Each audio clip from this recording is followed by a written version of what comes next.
Halo Noxter, balik lagi sama gua di channel Noxternal. Video kali ini kita bakal bahas version preview dari Arknight Anvil 1.3. Setelah saya bertaruh dengan rasa kantuk karena videonya ditayangkan tengah malam, inilah beberapa poin dari spesial programnya. Yang pertama, mari kita bahas soal kedatangan dua operator baru, diantaranya Mifu dan Camille. Kita bahas Mifu terlebih dahulu. Dengan berelemenkan physical dan guard sebagai kelasnya, kemungkinan akan menjadi DPS baru di tim physical. Di basic attack-nya, dia akan melibatkan 4 rangkaian serangan, dan ketika melakukan finisher attack, akan memulihkan beberapa SP. Skillnya bernama Kingbo Triplex, dengan 3 move yang berbeda. Saat melawan musuh yang dibilang kroco, Mifu akan menarik musuh dengan jaring ke hadapan dia, dan ketika musuh dilawan tergolong besar, Mifu akan menarik dirinya sendiri ke hadapan musuh dengan jaring-jaringnya. Setelah menarik musuh, Mifu akan melancarkan beberapa pukulan dengan sarung tangannya dan menyebabkan status physical rush. Lalu ketika musuh sudah terkena 3 stack vulnerability, Mifu akan menambah serangan lanjutan yang dapat memberikan knockback dan damage yang besar kepada musuh. Selanjutnya, ada combo skill yang bernama Fist of No Regret. Dapat di-trigger ketika musuh memiliki 3 atau lebih stack vulnerability, lalu Mifu akan melancarkan uppercut kepada musuh dan memberikan semacam shield agar Mifu tidak bisa terganggu oleh serangan musuh. Uniknya, setelah kita melancarkan combo skill, move dari skill Mifu bisa langsung dilancarkan dan memberikan damage yang sangat besar. Selanjutnya kita ke ultimate-nya bernama Pile of Mercy, menghantam musuh hingga terbang lalu menjatuhkan ke tanah. Dan lagi ultimate Mifu ini bisa men-trigger semua skill lain dari si Mifu. Perlu diingat, Mifu ini harus bermain dengan 3 atau lebih stack vulnerability untuk men-trigger semua combo yang dia miliki.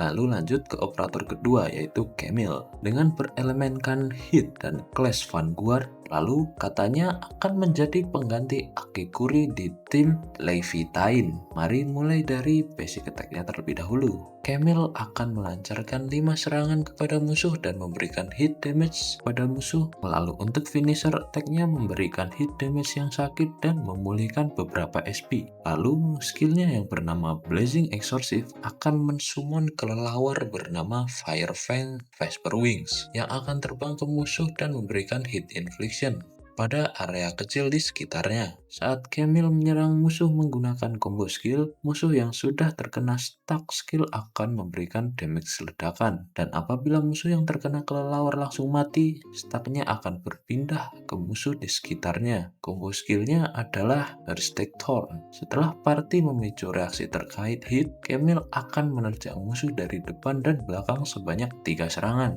memberikan hit damage dan memulihkan SP tim. Lalu untuk ultimate-nya yang bernama Sanguine Downpour, Camille akan terbang dan menembakkan panah api ke musuh lalu melakukan slash ke musuh, memberikan hit infliction dan memulihkan beberapa SP tim. Memang operator yang sangat cocok untuk tim Levitain. Yang kedua, akan ada ekspansi map baru di Wuling bernama Sword Vault Dell. Berada tepat di bawah Kingbo Stockade, mengangkat tema-tema temple yang telah terbengkalai di hutan dan banyak sekali bangunan raksasa yang menyerupai pedang. Juga terdapat musuh dan bos baru di map ini, seperti monster terenggiling dan monyet Dufan yang mengerikan.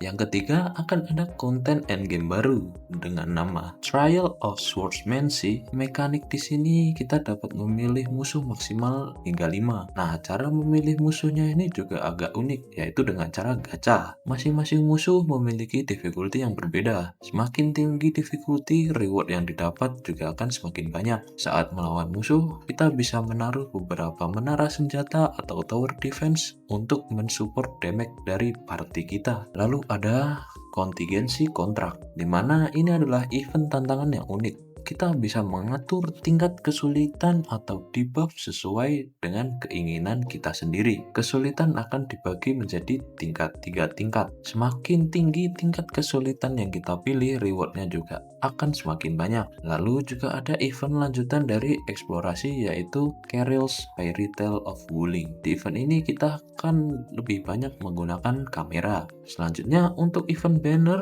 di fase pertama kita ada Mifu dari setelah update patch hingga tanggal 26 Juni 2026 dan setelah tanggal 26 Juni barulah banner Camel hingga pergantian version. Juga akan ada masing-masing bonus login 7 hari setiap ganti banner limited. Tiap operator baru ini juga akan dapat story-nya masing-masing. Kita juga akan mendapat gear piece baru untuk set Swordsmancer, dan untuk set gear barunya ada Graceless Edge Gear Pack yang berkemungkinan ini adalah gear untuk si Mifu, dan juga ada beberapa ornamen baru di open world. Untuk optimalisasi akan ada banyak fitur auto di gear dan weapon serta monitoring baru terletak pada menu regional development. Lalu ada konsep cadangan listrik pada pabrik. Selanjutnya di combatnya akan memberi peringatan kepada musuh yang menyerang namun tidak berada pada layar, jadi akan mempermudah dodge saat melawan musuh yang berada pada off screen. Pada update besok,